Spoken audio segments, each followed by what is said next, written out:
Ang hirap naman kasi na itong pinapagawa ng Facebook. But anyway,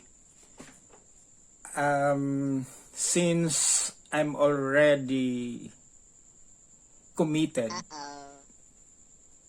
with the Facebook community, I'm obliged to follow instructions and procedure. Lahat ng ayaw ko, yung na-expose yung, yun na nga kagwapuhan ko.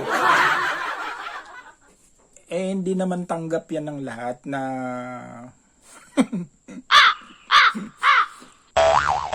gwapo nga ba ako? Wala nga akong ngipin kaya ayaw kong humarap sa camera.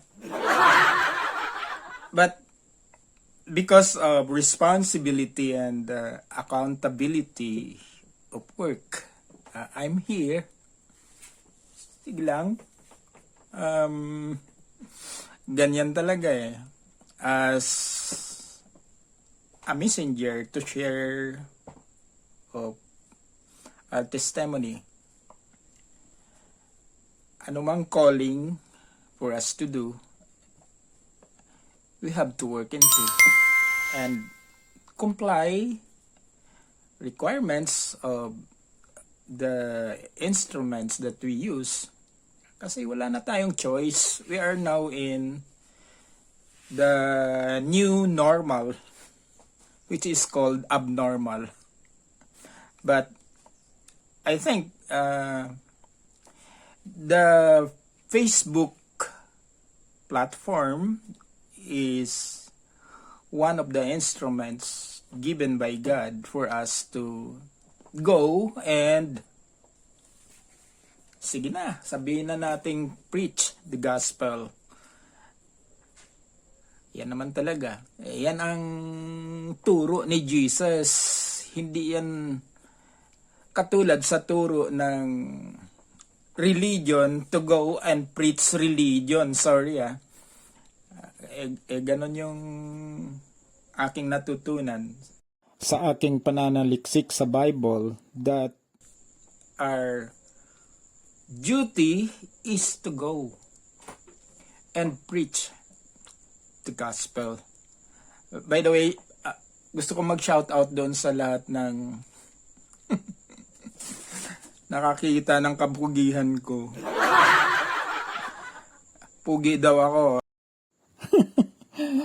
Gusto kong mag-shout out sa tanan, sa lahat na nagsabi nun.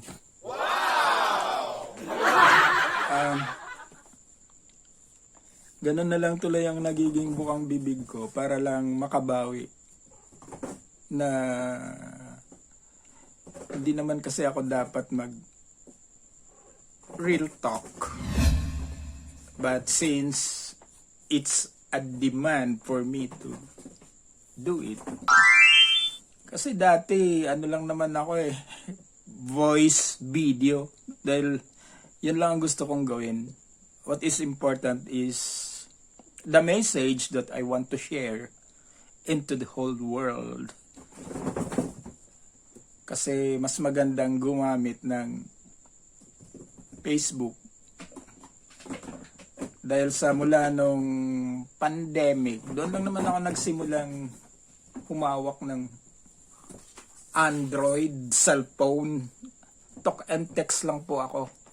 I never adapt the gadgets used sa sinasabing modern technology, kasi I know it's highly radiated instruments in our time that no one can escape its harmful effect sa health ng tao. Pero since we have no choice, it's already there, and we cannot change it anymore, as it has already been adapted all over the world. Na without it, walang silbi ang buhay mo. Para sa akin, yun ang masasabi ko. Because we are all have to adapt this kind of instruments used in our time, and in some way we can use it. How short is our life to be because of its harmful effect to health? Yung radiation, in fact, it affects me already. Look at my hand. You see, because of neuropathy, yung mga bones natin parang magganyan na yan, no? Because of duldog, kakapindot sa cellphone. Early morning, you have to check from time to time what is in there, so that you will not become ignorant of what is happening Around the world. in our time. Ganyan ang buhay. The technology changes at from time to time, and all the time up to the end of time. Kaya ko nga sinasabi na ang religion, it's my advocacy. Kasi nga, kung tayo ay hindi nag-aalam sa katotohanan, tayo ay na-overrule of this belief system of lies, pwede din po tayong maging lagalag because of depression. I'm telling this because I experienced it in my life. Na because of so much restrictions sa ating mga paniniwala na nalilihis naman to balance everything of what is written in the Bible. Well, it's a matter of discernment of truth kasi. Dahil lahat naman tayo naniniwala Sa Word of God. kung tayo ay tapat na nagsasaliksik ng katotohanan na ang Biblia ay totoong salita ng Diyos. But it depends upon our understanding, kasi nga tayo ay na-educate sa religion na pili lang naman kasi yung itinuturo at hindi ang details about what is written. Kung minsan nga pinuputol Ang nasusulat.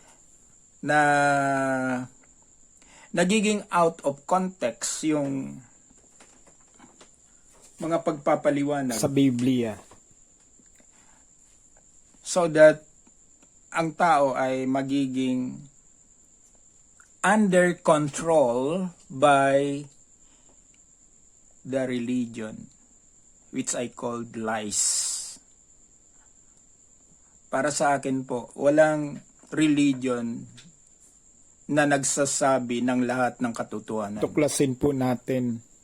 Sapagkat ang katotohanan lang po ay mula sa Diyos, na siyang mag-i-educate sa atin, magtuturo sa atin sa matuwid na landas sa ating tinatahak dito sa mundo.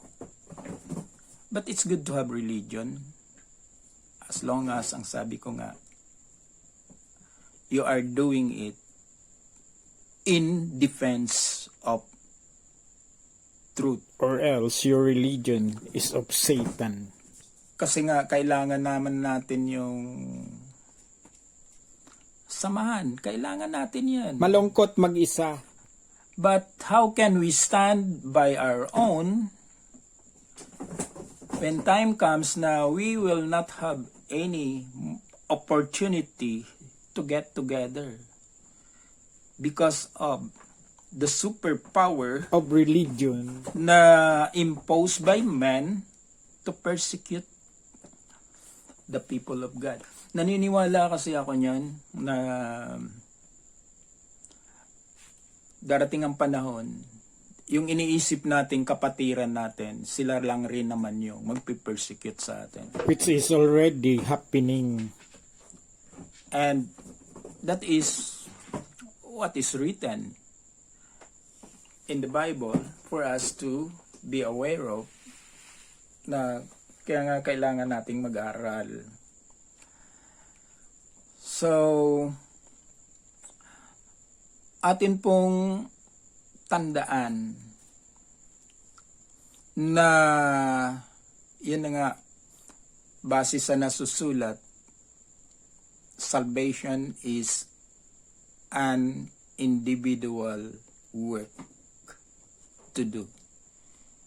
Hindi mo kayang iligtas ang iyong magulang, hindi mo kayang iligtas ang iyong kapatid, hindi mo pwedeng iligtas ang lahat mong kamag-anakan Kahit anak mo. maliban sa iyong sarili sa pakikipagrelasyon mo kay Jesus. And that is the principles that we have to learn from the scriptures. In our time. Amen?